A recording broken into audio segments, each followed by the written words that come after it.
Selamat datang di channel ini dan selamat hari Minggu, sahabat-sahabatku yang terkasih. Saya suka memulai permenungan Minggu Prapaskah kelima ini sebagai Minggu Sengsara yang ditandai dengan penutupan patung-patung dan gambar-gambar Yesus dan semua orang kudus lainnya, kecuali gambar jalan salib yang menjadi pokok permenungan kita di minggu ini dan juga minggu depan. Di awal renungan ini, saya suka bercerita tentang kisah Santa Margareta Maria Alacoque. Ia adalah seorang santa yang kepadanya Yesus pernah memberitahukan tentang hati kudusnya. Karena itu, beliau juga dihormati secara khusus oleh kami, para misionaris hati kudus Yesus, para anggota kongregasi MSC. Suatu ketika, Santa Margareta Maria meminta kepada seorang imam yang bernama Pastor Claudio della Colombier untuk menjadi pendamping spiritualnya. Ia datang kepada Pastor Claudio sambil berkata bahwa Yesus sendiri yang meminta agar Pastor Claudio menjadi pendamping spiritualnya. Saat itu, Pastor Claudio sendiri merasa sangat ragu. Maka ia menatap Santa Margareta Maria dan berkata, "Kalau saja Yesus menampakkan diri lagi, tanyakan kepadanya tentang dosa berat apa yang saya dengarkan dari umat di dalam sakramen tobat terakhir yang saya layani. Dan nanti kamu harus menyampaikannya kepada saya." Beberapa waktu kemudian, Yesus menampakkan diri lagi kepada Santa Margareta Maria dan ia pun datang lagi kepada Pastor Claudio. Ia mengatakan kepada pastor tersebut bahwa ia sempat menanyakan pertanyaan dari Pastor Claudio.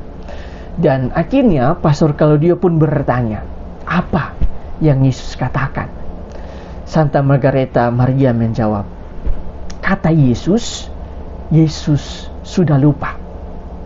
Cerita ini hendak menegaskan bahwa ketika Tuhan mendengarkan pengakuan dosa-dosa yang telah kita lakukan di dalam sakramen tobat, maka Tuhan sendiri tidak mengingat lagi dosa-dosa kita itu, termasuk para imam, kami para imam. Di dalam bacaan yang pertama, Allah berfirman bahwa ia akan menaruh Tauratnya dalam batin kaum Israel dan menuliskannya dalam hati mereka. Maka ia pun akan menjadi Allah mereka. Allah juga akan mengampuni kesalahan mereka dan tidak lagi mengingat dosa mereka. Ada dua hal yang bisa kita renungkan dari firman Allah ini, yaitu Allah yang kita imani adalah Allah yang senantiasa mengampuni dosa-dosa kita dan sama sekali tidak mengingat dosa kita. Allah yang kita imani juga adalah Allah yang mau agar firman-Nya itu ada dalam hati setiap orang yang percaya kepadanya. Jika di dalam perjanjian lama Allah menaruh firman-Nya lewat pewartaan para nabi, di dalam perjanjian baru anak Allah sendiri, yaitu Yesus yang mewartakan secara langsung dengan datang ke dalam dunia. Bacaan kedua hari ini menegaskan bahwa semua yang dilakukan oleh Yesus itu merupakan ketaatan Yesus sendiri yang telah belajar taat untuk menjadi pokok keselamatan abadi bagi semua orang. Di dalam bacaan Injil, Yesus sendiri mengatakan bahwa dirinya ibarat biji gandum yang jatuh ke tanah dan mati sehingga mampu menghasilkan buah yang banyak. Sahabat-sahabatku yang terkasih, berdasarkan bacaan-bacaan hari ini, marilah kita merenungkan sejumlah remah permenungan.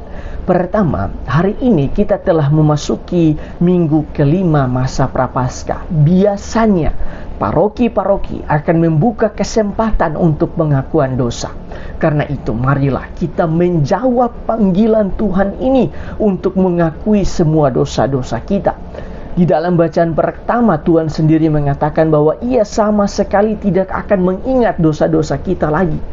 Terkadang kita takut menerima sakramen pengakuan dosa karena takut dan malu, karena perasaan takut dan malu terhadap pastor atau imam yang bersangkutan.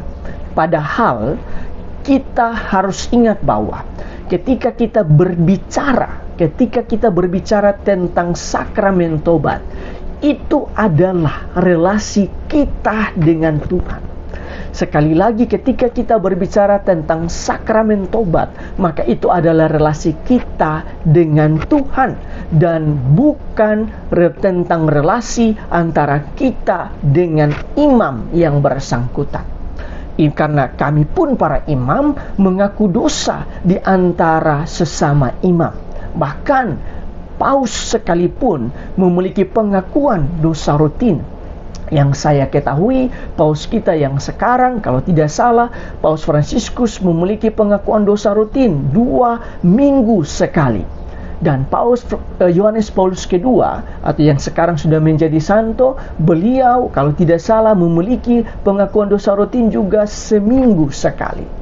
Sekali lagi, saya mau menegaskan bahwa sakramen tobat adalah sakramen yang memulihkan relasi kita dengan Tuhan, bukan dengan imam.